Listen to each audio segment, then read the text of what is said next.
Ini sambil kita makan nih dok, saya tuh agak susah pada saat kan disangkanya saya jadi dokter jayanya, ahli forensik. Kalau ketemu orang itu otopsi tuh ngapain sih? Jadi kan ya saya bilang saya kalau kayak gitu mesti tanya ahlinya, saya nggak ahli di situ. Itu otopsi itu apa sih dok? Atau apa forensik atau otopsi itu macam apa dok? Nah gini, itu juga kan kalau barangkali pengen tahu ya, kalau namanya kedokteran itu kan bagian tubuh manusia itu dibagi-bagi.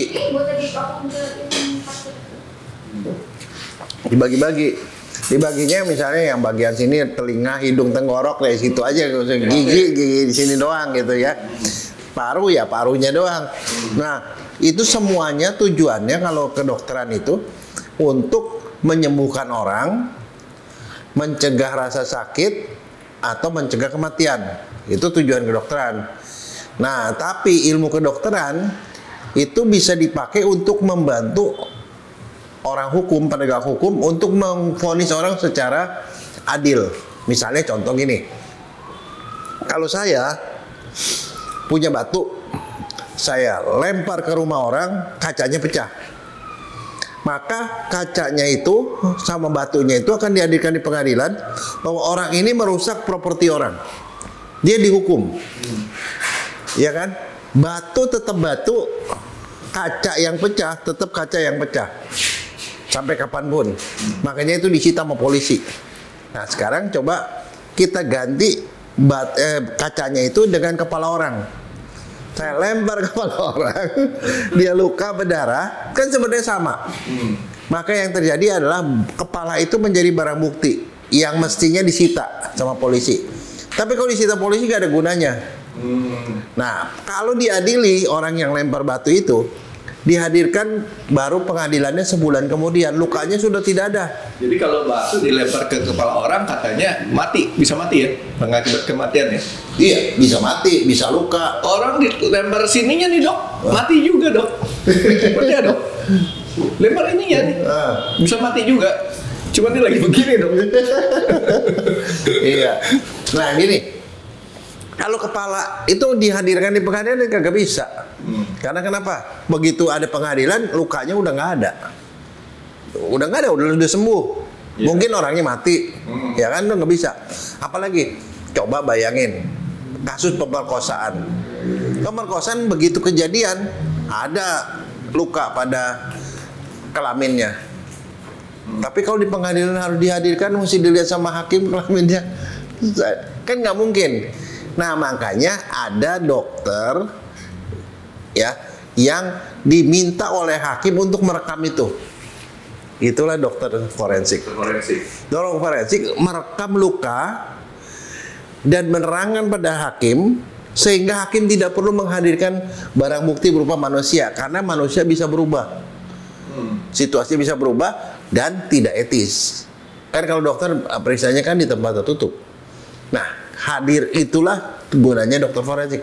Jadi fungsinya dia membantu penegak hukum untuk menegakkan keadilan. Coba bayangin, kalau saya lempar kepala orang, cuman benjol doang, maka hukumannya mestinya ringan dong, ya kan?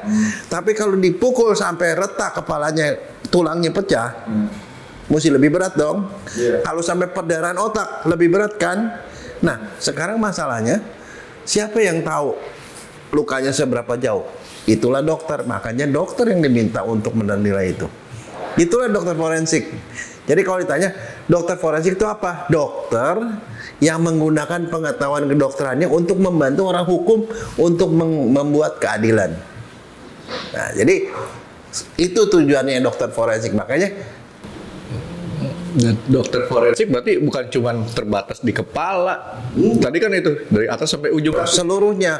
Makanya kalau saya bilang ke dokter forensik itu dia menangani 3 barang bukti.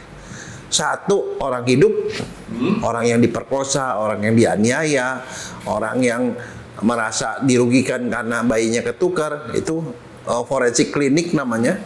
Kedua forensik patologi, nangani mayat. Jadi mayat ini meninggal karena apa? Apakah karena diracun, karena ditusuk? Contoh, ada orang ketabrak kereta, badannya pecah dua. Kan semua orang melihat, oh ada orang pecah dua di jalan kereta. Orang bilang matinya karena ditabrak kereta kan? Iya. Tapi sama dokter forensik diperiksa. Ternyata begitu diperiksa apa? Ternyata matinya sudah sebelum dia kebelah dua. Dan waktu diperiksa ternyata otaknya ada stroke, ada perdarahan otak. Artinya dia lagi jalan, perdarahan otak jatuh, melintang di rel kereta, baru ketabrak. Kan kereta nggak salah. Penyebab matinya belum tentu sesuai tentu. dengan hasil akhirnya. Iya, Gitu ya. misalnya contoh tadi kalau yang kemarin kita ngomong, orang meninggal karena muntaber, ya muntaber. Tapi setelah dokter forensik periksa, oh ternyata dia muntabernya itu karena dia diracun arsen. Dan diracun arsennya beberapa kali, karena dari rambutnya ketahuan ada arsen beberapa kali. Nah itu, jadi dokter tuh mengungkap sesuatu yang nggak bisa dilihat oleh orang, tapi dengan menggunakan ilmu medis. Makanya kalau saya sih, kalau ditanya kenapa saya senang sama kedokteran forensik dari awal, kedokteran forensik tuh jago. Jadi seperti kita nonton film Conan. Jadi kita nungguin Conan. dokter forensik bertindak dulu, baru kita, wih ceritanya baru ketahuan gitu. Kebayang nggak? Tapi dokter forensik itu dokter yang paling jago, Frankie. Iya. Tahu nggak kenapa? Kenapa? Kalau kamu jadi dokter biasa, kan mesti nanya-nanya. Iya. Mesti nanya, periksa segala Sama macam. pasien. Iya, kalau dokter forensik, Jadi orangnya udah mati nggak bisa ditanya. Bohongin. Tapi dia tahu apa yang terjadi gitu loh. Jadi kalau sama dokter forensik tuh susah bohong ya dok ya. Orang yang udah nggak bisa ngomong aja dia bisa cerita, ya kan? Ya kan kalau misalkan gini, kalau saya diperiksa sama dokter biasa nih dalam keadaan saya hidup, karena saya takut disuntik, tadinya sakit saya bilang nggak sakit gitu kan. Tapi kalau dokter forensik yang tadinya nggak ngomong aja dia bisa ketahuan gitu kan? Iya. Terus dok, kapan dok itu perlu orang itu diotopsi atau nggak diotopsi dok? Gini, selalu itu awalnya itu adalah kecurigaan. Jadi ada salah satu pasal di dalam KUHP kita, pasal 133. Kalau penyidik menangani korban yang mengalami luka, keracunan atau mati yang diduga karena tindak pidana, maka dia berhak minta bantuan dokter kehakiman, dokter atau ahli lainnya. Jadi itu syaratnya. Penyidik menangani korban luka, berarti orangnya hidup kan, menangani korban keracunan atau mati. Jadi luka dan keracunan hidup ya. Mati. Yang diduga karena tindak pidana, dia berhak minta bantuan dokter. Kenapa? Hanya dokter yang tahu apa yang terjadi. Nah, ada kategorinya 3. Dokter ahli kehakiman, itu berarti dokter forensik, itu prioritas pertama. Jadi kalau ada kejadian itu, ada luka, keracunan atau mati, kan minta dokter forensik, dokter atau ahli lainnya. Nah, kenapa perlu dikasih kata dokter, bukan dokter forensik aja? Karena dokter forensik sedikit di Indonesia.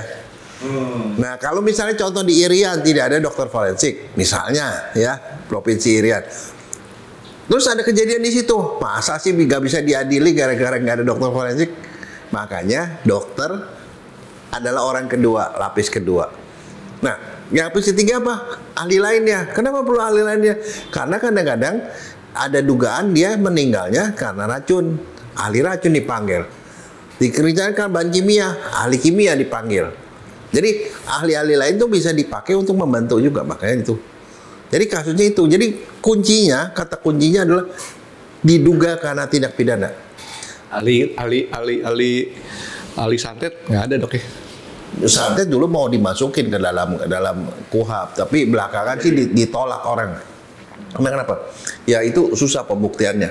Nah jadi kalau ditanya kapan orang perlu diotopsi, otopsi itu kan berarti meninggal ya. Ya. Pasti. Ya kalau polisi ada menduga kapan orang meninggal pada tempat yang tidak tepat. Satu dok, saya tempo hari pernah ingat bahwa kalau seorang umurnya masih muda meninggal, itu kebanyakan akan diminta keterangan kematiannya tuh sulit Sulit. ya, dibanding sama orang yang sudah berumur meninggal. itu dianggapnya sudah saya udah expire. Ini kalau orang udah tua kemungkinan matinya banyak, bisa stroke, jantung dan segala macam. Tapi kalau orang muda kemungkinannya kecil. Dan kalau orang muda kita curiga jangan-jangan keracunan, kita periksa narkoba. Narkoba kita harus periksa, wajib periksa. Nah, tadi ada berapa kategori ya kenapa orang perlu diotopsi? Pertama, dia meninggal di tempat yang tidak tepat. Orang kalau lagi demo dia mati. Meninggal di dalam bis. Nah, itu di tempat yang tepat. Meninggal di kantor lagi rapat terus mati di tempat yang tidak tepat. Kedua, pada situasi yang tidak tepat. Kita habis berantem nih, tiba-tiba besoknya saya meninggal. Jangan-jangan si Franky ngasih racun nih gitu lah. Nah, kemudian ya ada luka atau tanda-tanda bahwa memang ada kekerasan atau keracunan. Kemarin ada di kalau nggak salah Porprov ya, yang di Surabaya kan ada petinju meninggal ya, Dok. Iya. Perlu diotopsi itu, Dok. Karena kita tidak tahu meninggalnya karena apa. Dan satu lagi alasannya apa? Asuransi. Kebayang nggak kalau saya ikut asuransi jiwa? Saya ikut asuransi jiwa. Terus asuransinya pertahuannya 3 miliar. Saya lagi nggak punya uang. Saya minum racun aja terus saya mati. Dapat uang. Nah, kan asuransi kalau di atas 200 juta biasanya itu mereka mensyaratkan itu dalam klausulnya itu ya, mensyaratkan harus otopsi. Tapi sekarang asuransi banyak tuh, Dok. Bunuh diri pun dibayar. Nah, itu memang perjanjiannya seperti itu. Tapi kalau perjanjiannya nggak termasuk kan, kalau dia bunuh diri nggak dibayar. Kan kayak dulu waktu COVID tuh ya. Dulu kalau COVID nggak ditanggung kan. Tapi begitu COVID banyak-banyak ini, ada beberapa asuransi itu menanggung COVID. Tapi kemudian sekarang udah tidak ditanggung lagi. Jadi itu klausul. Makanya kalau ikut asuransi ya, mau ya dilihat, baca. Tapi susahnya tulisannya kecil-kecil, Franky, itu loh. Jadi ya seperti itu. Jadi kalau ditanya kapan perlu diotopsi, kalau itu. Nah, sekarang yang suka jadi pertanyaan, waktunya salah, tempatnya salah sama asuransi ini. Iya. Sebabnya. Nah, terus? Nah, situasinya salah. Oh, situasi salah. Habis bertengkar sama istri tiba-tiba mati gitu loh. ya itu udah gitu. Tapi kemudian ada lukanya. Kalau ada luka udah pasti tidak wajar. Jadi kalau orang yang meninggal tidak wajar, ya udah pasti diotopsi. Dan kalau diotopsi, kewenangan ada pada polisi. Karena polisi itulah yang menduga tindak pidana. Jadi kalau misalnya sekarang pertanyaannya, kalau polisi bilang harus otopsi, keluarga nggak ngasih gimana, Dok? Keluarga ngasih. Nah, sekarang saya mau nanya, sering kan nonton film Sherlock Holmes atau film-film itu spy segala macam. Pelaku utama kejahatan siapa? Keluarga. Orang nggak mungkin membunuh orang yang dia tidak kenal, ya, itu pasti orang kenal. Nah, karena itu maka sekarang kalau misalnya contoh saya membunuh keluarga saya berkepentingan dong supaya nggak ketahuan, maka saya akan nolak otopsi. Makanya di dalam hukum selalu yaitu kewenangan menentukan dia harus otopsi apa enggak di polisi. Walaupun keluarga menolak. Karena keluarga termasuk tersangka. Oh, bisa menjadi tersangka. Bisa jadi makanya hak itu. Jadi kalau keluarga gimana di undang-undang kita? Keluarga diberitahu bahwa untuk mengetahui kepastian ini diperlukan otopsi. Kalau dia tidak setuju, polisi punya urusan. Dokter cuma ikut apa kata polisi. Jadi kayak orang demo ya, Dok ya. Demo kan cukup kasih tahu saya mau demo, nggak perlu minta izin kan? Kasih tahu doang gitu loh. Jadi kalau keluarga menolak ya nggak ada urusan. Kalau polisi bilang tetap otopsi ya kita otopsi. Nah, otopsi itu apa? Ya dibuka prinsipnya, dibuka dalamannya. Otopsi asal katanya dari mana, Dok? Auto melihat, auto sendiri. Opsi itu option. Oke. Dua kata itu artinya. Jadi artinya kalau misalnya Franky yang periksa, saya bilang saya melakukan otopsi, salah. Otopsi nggak bisa diwakilkan. Saya yang datang, saya yang buka, saya yang lihat gitu loh. Saya lihat sendiri. Itu otopsi. Dua kata itu jadi satu, jadi otopsi ya. Nah, proses otopsi ada dua. Pertama, periksa luar. Diperiksa luarnya doang. Ada luka, ada apa semua dari ujung kepala mau ujung rambut diperiksa. Periksa luar namanya. Dari periksa luar kita tidak bisa tentu matinya apa. Kedua, setelah selesai itu, tapi kalau nggak bisa disebutin kenapa sebab matinya, buat apa diperiksa luarnya, Dok? Nah, itu sebabnya. sebenarnya pada kasus yang diduga tindak pidana harus otopsi, ya harus otopsi. Ya itu poin pentingnya adalah di seluruh dunia dibilang bahwa harus diotopsi. Tapi namanya di Indonesia, ya tahu aja keluarga nggak setuju dia bawa senjata, bawa massa, bisa jadi nggak jadi diotopsi gara-gara tekanan sekitar. Makanya Indonesia gitu ya tergantung lah, misalnya tergantung daerahnya. Kalau daerah yang memang orangnya galak-galak ya saya kata, tapi kewenangan pada polisi prinsipnya dokter tuh tidak ansih seperti itu.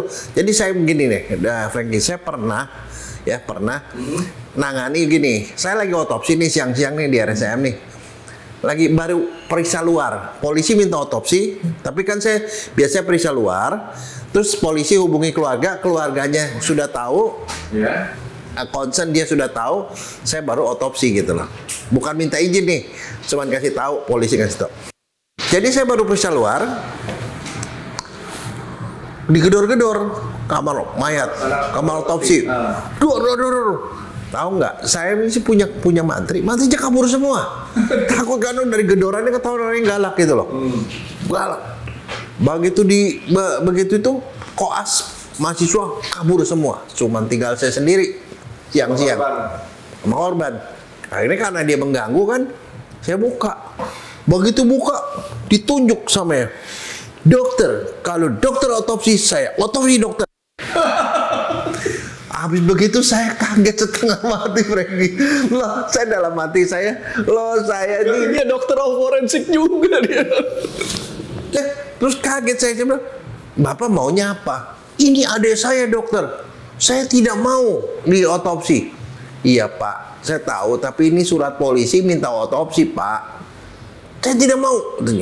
Sekarang gini, oke Pak, saya kasih tahu, Bapak mau bawanya Bapak apa? Saya mau bawa pulang. Oke, Bapak boleh bawa pulang, saya bilang. Tapi Bapak harus tahu statusnya. Mayat ini bukan mayat saya, mayat ini sitaan polisi.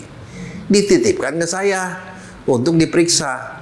Nah, Bapak kan nggak mau periksa, mau dibawa, ya harus ada serah terima dong. Ya dong. Supaya kalau polisi nanya, nah ini udah dibawa nih sama Bapak gitu. Saya bikin serah terima, ini Bapak bawa ini. Tapi karena saya belum periksa, saya tidak akan keluarin berkas apapun. Surat kematian, asuransi, apapun saya nggak bisa keluarin karena saya nggak periksa dong. Ya dong. Bagaimana pertanggungjawabannya? Oke, katanya. Dia pergi. Dibawa lah. Biarin, tapi pokoknya kan saya bisa tunjukin itu pada polisi. Gitu. Pagi-pagi tuh jam 9. Jam 3 sore dia datang lagi. Dokter, otopsi aja dokter, katanya. Kenapa Bapak? Aku mau bawa ke Medan, katanya. Tapi tak bisa ku bawa ini karena nggak ada surat kematian. Oh, itu kejadiannya bukan di Medan tuh ya, di Jakarta. Jakarta orangnya jadi dia balik jadi saya bilang, ya udah. Tapi maksudnya saya gitu, dokter itu cuma ikutin apa kata polisi. Tapi kalau polisi bilang tetap diotopsi, kita terancam, kita bisa bilang, mohon maaf Pak, saya tidak bisa kerjain kecuali Bapak melindungi saya. Nah, seringkali ada kejadian-kejadian seperti itu, dokternya juga terancam. Makanya kita minta perlindungan. Sebelum ada perlindungan, kita nggak akan kerjain dulu. Kalau dalam kasus ini, dokter sebagai apa ya? Karena ada LPSK, Lembaga Perlindungan Saksi dan Korban. Nanti kita diminta sebagai ahli atau saksi. Enggak, soalnya kadang-kadang kalau kita periksa gitu, kita dipanggil juga ke pengadilan sebagai saksi. Saksi orang yang memeriksa korban gitu loh.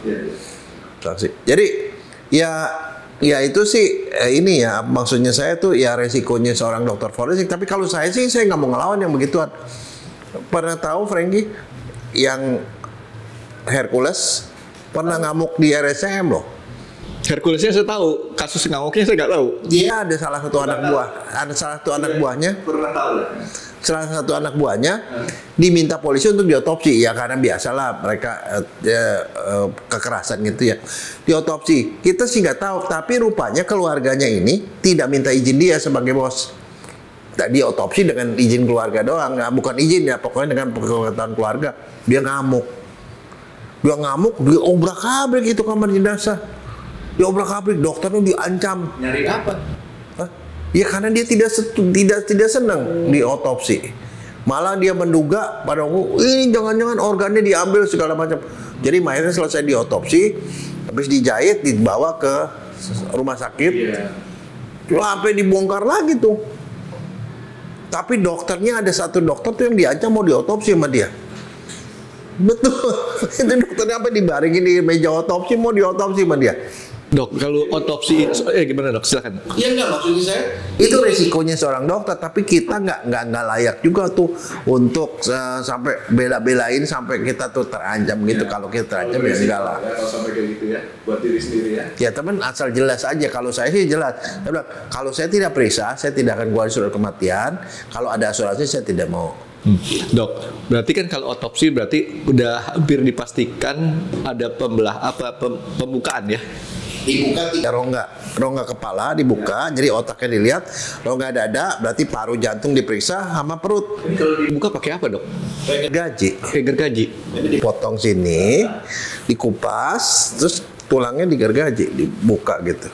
Coba minta oksigen dulu nih, ngedengernya aja udah mau pingsan nih.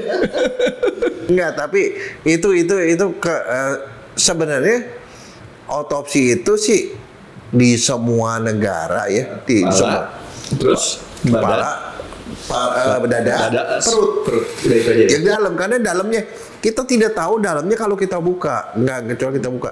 Nah, cuman kalau sekarang itu berkembang karena sekarang sistem pencitraan fotografi itu udah bagus banget, imaging. Sekarang ada aliran yang mengatakan kita tidak perlu diotopsi, tapi pakai CT scan, MRI kelihatan dalamannya gitu loh. Nah, maka lahirlah namanya virtual otopsi.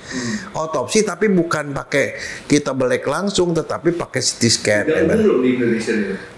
Belum. Tapi kalau di luar negeri sudah, mereka sudah punya perhitungan sendiri. Tapi yang dianut sekarang itu mereka bilang yang namanya otopsi cara begitu itu cuma sebagai tambahan, nggak utama. Yang utamanya kita mesti lihat, karena kenapa? Misalnya contoh, kalau kita lihat paru kita buka, kita bisa cium baunya, kita bisa rasakan apanya. Tapi kalau itu kan gambar kan nggak bisa gitu loh.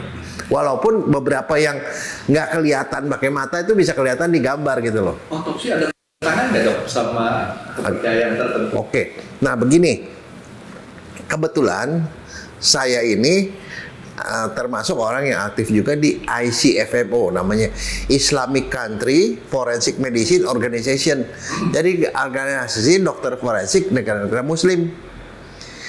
Negara Muslim dari Arab Saudi, Mesir dan segala macam, semuanya itu membolehkan otopsi. Karena kenapa? Membolehkan, boleh ya, bukan yang mewajibkan. Boleh. Jadi kalau di dalam hukum Islam itu ada tingkatannya. Boleh itu artinya asal manfaatnya lebih besar dari mudorotnya. Nah, jadi begini. Kalau di dalam agama Islam yang namanya keadilan itu posisinya lebih tinggi dari cuma sekedar dia harus dikubur dalam 24 jam. Nah, makanya begini, karena itu tidak diatur dalam Al-Quran, tidak diatur dalam hadis, mereka bikin fatwa. Nah, di Indonesia ada fatwa. Fatwa itu artinya ahli-ahli fikih, ahli agama berunding bilang nih otopsi ini gimana nih menurut agama Islam gitu. Karena di Al-Quran tidak ada, di Sunnah nggak ada.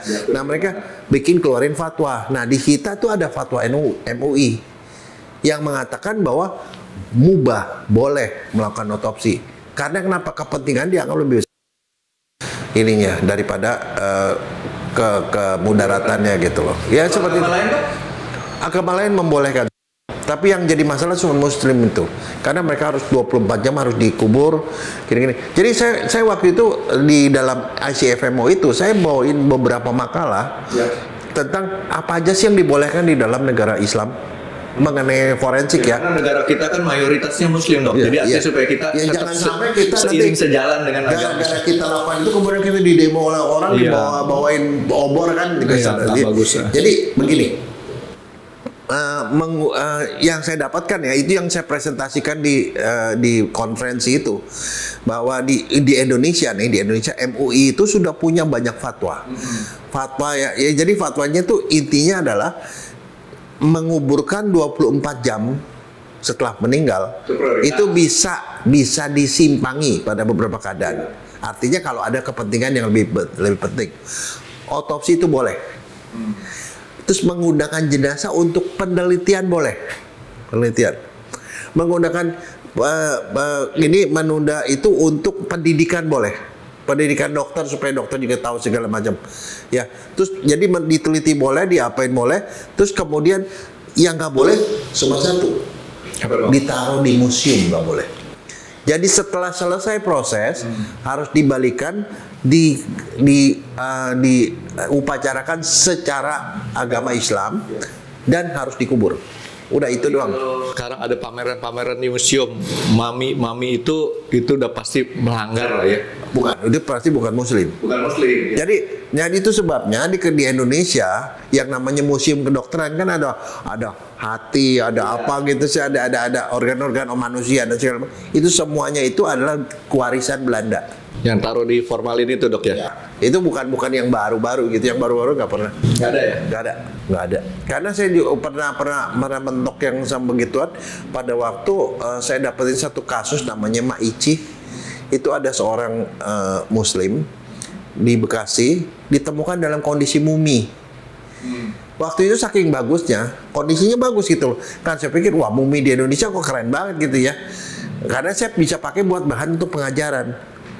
Waktu itu saya merencanakan mau nyimpan jenazah tersebut di peti kaca. Saya bisa pakai buat ngajar gitu loh.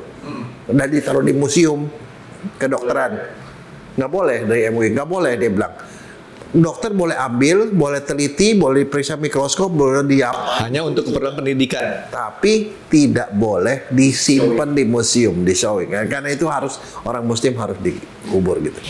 Jadi kalau sekarang kalau misalkan kayak mami itu nggak boleh pasti ya, dan bukan Muslim ya diperkirakan ya. Terus kemudian kalau misalkan otopsi itu boleh, walaupun istilahnya bukan satu keharusan ya, dengan menimbang bahwa mudaratnya lebih kecil daripada manfaatnya ya. Nah, terus satu lagi dok, kalau misalkan di luar Muslim nih dok ya, itu nggak ada bertentangan sama sekali itu dok ya? Nggak ada, semuanya itu. Jadi yang sebenarnya masalah cuma itu doang. Itu sebabnya itu selalu dibahas, dan Indonesia untungnya ya cukup modern, mereka udah ngomong soal itu. Lagi tadi saya tuh sebenarnya cuma mau ngumpulin tenaga doang dok, waktu dokter bilang tuh dibedah segala macam tuh karena sempat lemes kan ya. Sekarang balik lagi dok, prosesnya tuh yang dibuka kepala itu dibuka semuanya tuh dok? Nggak, jadi gini, kalau buah kepala sebenarnya nanti bekasnya udah nggak ada. Yang buah kepala itu gini, dari kuping ke atas, puncak kepala sampai ke kuping. Pakai headphone gitu? Nggak, dibelah, dibuka sini, terus kemudian dikupas seperti kita kupas buka kelapa. Dibuka gitu kan kelihatan batoknya. Iya. Batoknya baru digergaji, dicopot, otaknya diambil, keluarin, dilihat, difoto, dipotong-potong, dalamnya ada pendarahan segala. Kalau udah selesai dimasukin lagi. Jadi nggak ada satupun yang kita ambil. Kita ambil pun paling sedikit untuk periksa mikroskop. Dok, ingat nggak dok, waktu kasus yang kemarin tuh, waktu tembak-tembakan tuh, saya lupa tuh, organ mana yang katanya taruh di perut itu dok? Oh, Ingat dok? gini. Nah. Kalau di Indonesia, saya ngomong soal ini, kita diajari, kita biar gimana ya, whatever ya. Kita pernah dijajah Belanda, yang kita pakai sistem Belanda. Kita keluarkan otak, kita periksa, kita potong, ambil sampel sedikit, kita masukin lagi, kita jahit. Jadi setelah selesai ini cuma ada satu jahitan gini. Dan kalau disisir udah nggak kelihatan. Oke. Nah, daerah sini bawah dipotong dari sini sampai ke selangkangan. Potong ini, dibuka, nanti parunya dikeluarin, jantungnya dikeluarin, diperiksa, dipotong-potong, balikin lagi. Baliknya kembali ke sini. Yang leher kembali ke leher, ini ke sini. Yang di perut, hatinya, ususnya semua dikeluarin, diperiksa, setelah selesai dimasukin kembali. Dijahit. Jadi sisanya itu cuma ada jahitan di sini sama jahitan di sini. Kalau dia pakai jas, udah nggak kelihatan begini. Kalau dibalikin, pengertian dibalikin tuh sekedar ditaruh atau dijahit dok? Enggak, ditaruh doang. Ditaruh. Jadi paru-paru tetap di atas, usus di bawah. Tanpa dijahit. Nah, itu Indonesia karena kita diajarkan Belanda seperti itu. Waktu saya sekolah ke Jepang, saya tidak tahu apa sebabnya. Kalau di Jepang itu nggak ada aturan tuh harus dikembalikan ke tempat asal. Jadi mereka tuh otak bisa ditaruh di perut. Bisa jadi di otak di sini jadi kosong dong? Enggak, diisi sama koran, Pak. Koran dibungkus dimasukin taruh sini. Dia gitu. Saya tidak tahu kenapa dikasih koran. Mungkin karena orang Jepang suka membaca, Pak. Mungkin. Saya nggak tahu. Tapi ditaruh sini. Makanya kalau di sini kalau ada misalnya orang habis diotopsi ternyata otaknya ada di perut dan segala macam. Itu barangkali dia lulusan luar negeri. Saya nggak nyalain dia, tetapi sebenarnya ya whatever, intinya cuma satu. Yang orang curigai adalah organnya diambil dipakai buat transplantasi. Itu yang orang curiga, tapi saya bilang impossible. Kenapa? Karena untuk transplantasi diambil organnya. Ini barang udah mati. Ditempelin ke orang yang hidup, orangnya mati keracunan. Nggak bisa. Jadi ada waktunya. Jadi begitu orang meninggal, ada waktunya dia masih bisa dipakai. Misalnya kornea. Kan orang kornea tuh suka donor kan. Begitu meninggal, itu cuma punya waktu 6 jam. Dan selama 6 jam itu pun harus ditesesi sama tetes mata. Jadi masih dalam kondisi bening. Kalau setelah 6 jam diambil, ditempelin, itu nggak bisa ada fungsinya. Agak menyimpang nih dari pertanyaan yang tadi ini, Dok. Saya pernah nonton satu film, bahkan pernah nonton satu cuplikan video seseorang ditransplantasi jantung karena dia kecelakaan, mati. Kalau sudah mati jantungnya udah berhenti. Itu dia. Ada satu kondisi gini, di kedokteran tuh ada yang namanya mati itu ada mati klinis. Mati klinis berarti otak, jantung sama parunya udah mati. Tapi kalau orang kecelakaan itu bisa jadi otaknya mati, rusak, udah nggak berfungsi, tapi jantungnya masih bergerak. Nah, orang-orang yang seperti itu dianggapnya dia sudah mati karena otaknya udah mati. Nah, begitu itu dia dimasukin ke dalam mesin, dikasih sirkulasi darah dan segala macam. Jadi jantungnya masih hidup, masih dapat sirkulasi darah. Nah, itu bisa dipindahin, itu lebih punya daya. Kalau kecelakaan, satu lagi adalah orang yang mengalami mati vegetatif. Kan ada orang yang di ICU, otaknya itu udah mati batang otak, dibilang mati batang otak. Jadi batang otaknya udah mati, tapi yang lain masih ada. Selama ini masih sirkulasi masih jalan, dia masih bisa dipakai untuk transplantasi. Jadi kalau di Indonesia kemungkinan yang tadi itu kecil ya, Dok ya? Kecil karena fasilitasnya dong. Betul. Bukan itu aja, Dok, yang di otak saya adalah orang dinyatakan meninggal kan harus istilahnya benar-benar tuh di monitor kan flat ya. Iya. Monitor flat, kadang-kadang udah di flatin masih ada CPR kan? Iya. Sampai timbul lagi gitu ya. Kecil ya, Dok ya, untuk di Indonesia ya. Kemungkinan kecil karena maksimal ya paling jauhnya itu 6 jam. Luar negeri yang masih memungkinkan itu ya. Karena luar negeri menganggapnya kematian itu bukan hanya dari jantung ya, bukan hanya dari denyut jantung ya. Iya. Kalau makanya untuk memudahkan mereka bilang mati batang otak. Jadi mati batang otak walaupun yang lainnya masih berfungsi, ya dianggapnya dia udah mati karena otaknya udah mati gitu. Mungkin nggak sih, Dok, kalau orang mati batang otak sembuh lagi? Enggak. Secara medis ya, Dok ya? Enggak. Dia kalau mati batang otak itu atau mati otak itu udah dianggapnya seperti kayak tanaman. Dia ya tidak bakal bisa jadi manusia, nggak bakal mungkin balik lagi. Nah, sekarang kalau sudah dibuka, Dok, itu berapa lama tuh, Dok? Mulai dari buka atas, buka sini sampai sini itu prosesnya berapa lama tuh? Gini, tergantung. Kalau saya sih pengalamannya saya paling cepat 2 jam, tapi rata-rata bisa sampai 5 jam. Tapi waktu saya sekolah di Jepang itu bisa lebih dari 5 jam. Tapi kalau saya nggak tahu, tapi mungkin kalau dokternya canggih itu bisa kurang dari 2 jam. Tapi kalau menurut saya impossible. Itu operasi besar soalnya kepala. Organ kita kan banyak sekali, semuanya harus diperiksa dengan teliti. Untuk saya nggak jadi dokter forensik, Dok ya. Kalau saya jadi dokter forensik 5 menit kelar, Dok. Begitu datang, saya bagan nengok, tapi saya tutup mata, udah kelar gitu. Nih, Gak tega saya, Dok. Gini, kadang-kadang yang keluarga tuh kalau otopsi dia bilang, iya saya sih otopsi, tapi saya takut nanti organ diambil. Ada beberapa yang gitu terpaksa dia bilang, saya mau hadir, mau lihat dokter benar-benar balikin nggak. Baru dia masuk, baru kita lagi begini, gelepak dia jatuh, jadi urusan kita. Ini kasus kegelepak itu, Dok. Ini saya alamin sendiri. Saya memang nggak kuat ngelihat darah. Jadi satu kali teman saya tuh cuci darah, saya nengokin. Tahu-tahu susternya nyamperin saya, Pak, Bapak mendingan duduk deh Pak. Bapak udah pucat. Oh enggak, tapi dokter juga ada loh yang begitu. Ada. Saya ingat dulu waktu ospek, kan tau ya kita masih ngalamin ospek ya. Ospek. Kalau di dokter tuh namanya ospek itu, tahu nggak? Kita tuh dikirim ke kamar jenazah. Jadi nanti jadi sampai malam tuh kita dikerjain sampai malam. Pas begitu malam diceritain cerita horor segala macam. Kita masuk ke kamar jenazah tuh ditakutin, dikasih tugas. Misalnya ada orang yang bekas diotopsi gitu ya. Ininya udah kondisi udah kosong semua, ditaruh batu di situ, ada 5 biji atau berapa, dibilang ada pertanyaan dia begitu masuk ke situ, tanya di dalam perutnya ada berapa batu gitu kan, boro-boro kelihatan batu gitu, kelihatan mukanya gitu kan. Jadi itu teman saya masuk gitu langsung begitu gelepak, padahal badannya besar langsung gelepak dia.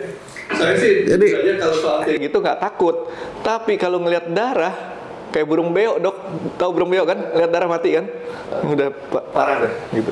Ya enggak, makanya kalau yang gitu jangan jadi dokter.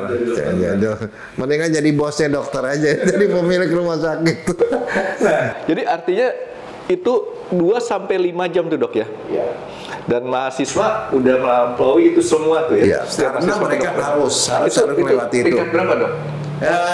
Kalau teorinya, kalau opsi kan belum ada dua tahap. Teorinya tingkat 4. Waktu tingkat 4 teorinya dapat 1 semester. Begitu dia tingkat 6 sebelum jadi dokter dia praktik. Praktiknya pada waktu tingkat 6. Susah jadi 2 kali. Untuk jadi dapetin objeknya buat yang diotopsi. Oh, tidak. Karena gini, contoh ya. Indonesia termasuk beruntung karena kenapa? Kita banyak orang yang tidak dikenal. Di RSCM aja waktu saya kuliah dulu sekolah forensik, 1 tahun ada 300 orang tidak dikenal yang dibawa ke RSCM. RSCM doang? Iya. Artinya RSCM cuma bagian daripada sekian banyak rumah sakit di kota-kota besar? Iya. Rumah sakit pemerintah ya? 300 artinya 1 hari 1. Ada orang meninggal yang tidak ada keluarganya. Itu tidak ada keluarganya loh. Sekarang masih Dok? Datanya? Berkurang. Karena kita udah makin makmur. Itu kan di tahun 80-an kan saya. 86-an ke atas. Nah, itu yang tidak dikenal aja. Tapi kalau namanya otopsi, tahu kenapa kalau orang dokter forensik dari UI itu lebih pintar dari yang lain? Tahu nggak waktu saya sekolah forensik di 1 hari berapa otopsi yang saya tangani? Yang ada di RSCM 10 Pak. 10 yang dibedah. Jadi 1 tahun tuh 4.000 Pak. Sekarang Dok, kalau misalkan dokter ngebedah 10 nih, ada kemungkinan ketukar nggak tuh paru-paru isi apa? Enggak. Satu persatu ya? Enggak, satu persatu, satu meja. Jadi kita punya meja di situ.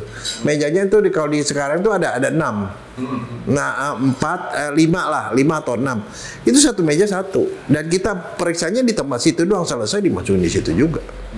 Jadi ada 5 meja berarti ada 5 dokter, 5 mantri, dan ada beberapa mahasiswa gitu loh. Oh, jadi artinya secara kekhawatiran itu udah nggak perlu ya. Jadi dibuka, dilihat, masukin lagi. Kalau sekarang jauh berkurang. Karena kenapa?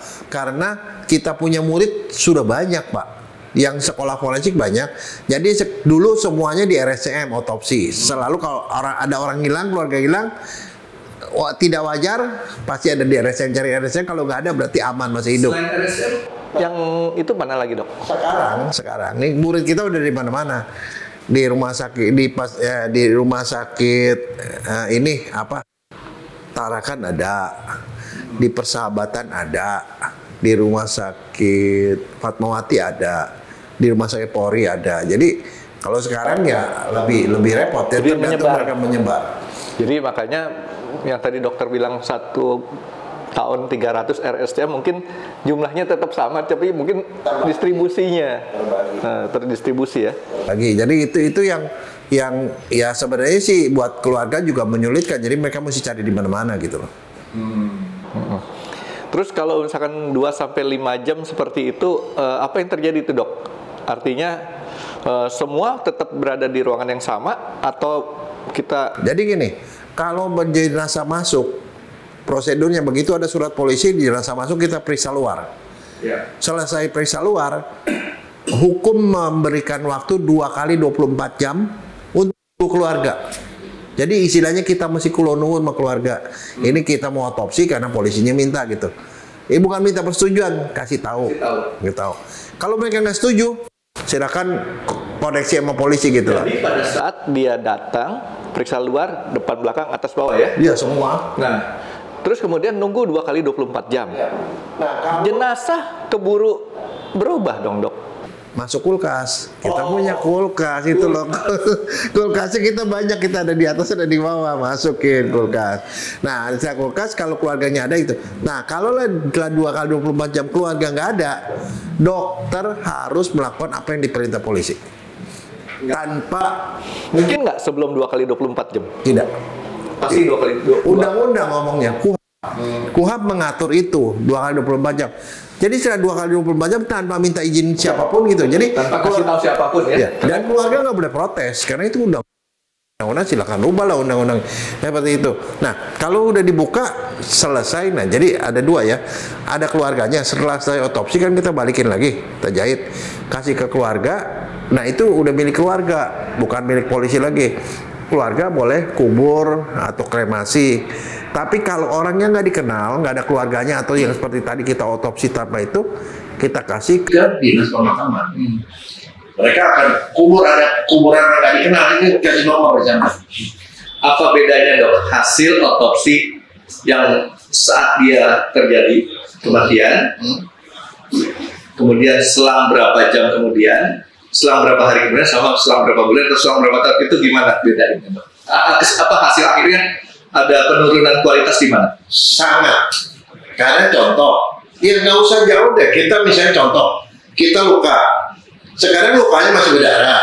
Nggak lama kemudian mungkin darahnya udah nggak mengalir lagi, tapi dia masih luka terbuka. Lama-lama terus jadi jaringan parut dan segala macam, itu aja berubah. Apalagi jenazah. Karena jenazah itu begitu dia meninggal, kan ada pembusukan, ada kuman dan segala macam. Lama-lama hilang, ototnya hilang, tinggal tulangnya. Makanya makin lama itu makin berkurang kualitasnya, makin banyak yang nggak ketemu. Contoh, kalau ada luka pada ototnya, begitu ototnya udah pada busuk atau malah sudah habis, kita nggak tahu lagi. Yang masih kesisa semuanya luka pada tulang. Makanya artinya apa? Penundaan otopsi itu berpengaruh jelek. That's why di dalam KUHAP kita diatur 2 kali 24 jam. Karena itu masih lumayan oke lah. Tapi kalau lewat dari itu, nah kebayangkan kalau seorang anggota keluarga yang membunuh keluarganya, dia pasti berkepentingan untuk menunda itu. Kalau dia waktunya nggak jelas nih, ditunda aja gitu-gitu bisa luka-luka hilang. Termasuk racun-racun juga bisa hilang semua. Itu masalah. Jadi cuman kalau racun itu kayaknya ke bawah terus dulu ya. Harus beberapa, karena beberapa juga bisa hilang. Kan saya pernah nonton di TV atau di mana ya?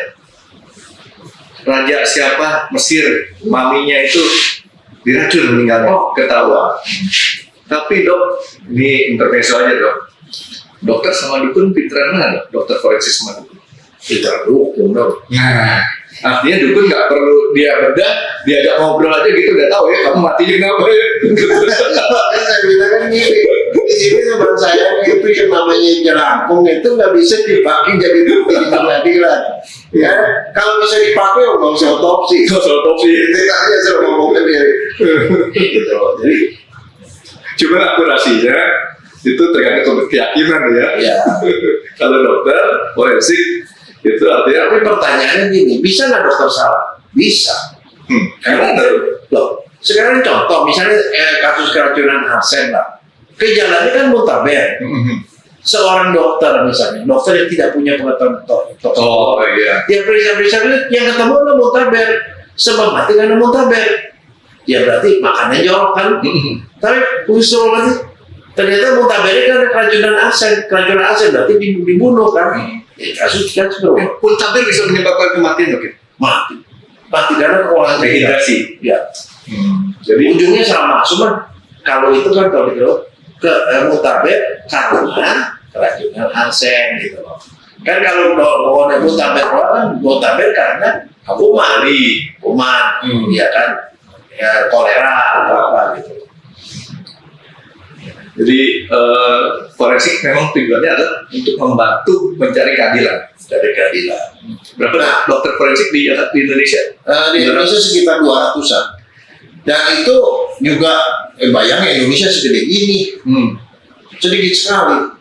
Ada nggak asosiasinya dok? Ada, kita namanya PDFI, Perhimpunan Dokter Forensik Indonesia. Ada 200 tadi? 200-an. Laki-laki berapa? Perempuan berapa? Ya enggak, saya enggak posisinya. Tapi makin ke belakang ini biar perempuan makin banyak, Pak. Malam-malam dia tuh ada yang tarik ke bawah. Dia itu nggak mungkin dia orang-orang tidur di ranjang nggak mungkin turun ke bawah. Ada orang yang membuat dia jatuh ke bawah, ditarik sama orang ke bawah. Itu kejadian. Saya nggak tahu, tapi di RSN seperti itu. Waktu itu saya nggak tahu ya, tapi Franky masih tahu nggak, inget nggak kasus Christine? Orang yang dimutilasi, perempuan, kepalanya hilang. Itu awal-awal mutilasi itu ya, seperti itu ya. Iya. Kan sekarang udah jadi umum kan mutilasi itu. Dulu kan itu hebohnya bukan main. Itu ada dua, Nyonya Dia sama dia. Kalau Nyonya Dia tuh cuma ada kepala doang, tangan, kaki gitu, yang badannya hilang kayak gitu loh. Nah, Christine tuh kepalanya kan nggak ada. Pemeriksaan belum selesai, karena kalau belum selesai kita nggak akan kubur kan, nggak akan dikasih ke polisi. Kita periksa itu sih, kita masih taruh di lab di atas, yang gitu. Nah, ini teman saya, ini dokter forensik sampai sekarang juga masih ada ya. Dia sama istrinya datang akan kita kalau ada panggilan otopsi kita datang dari rumah, datang ke situ. Dan daerah dokter itu ada dari kamar jenazah. Nah, kalau yang non dokter kan dia paginya di tempat tata usaha segala macam, istrinya di tempat tata usaha situ.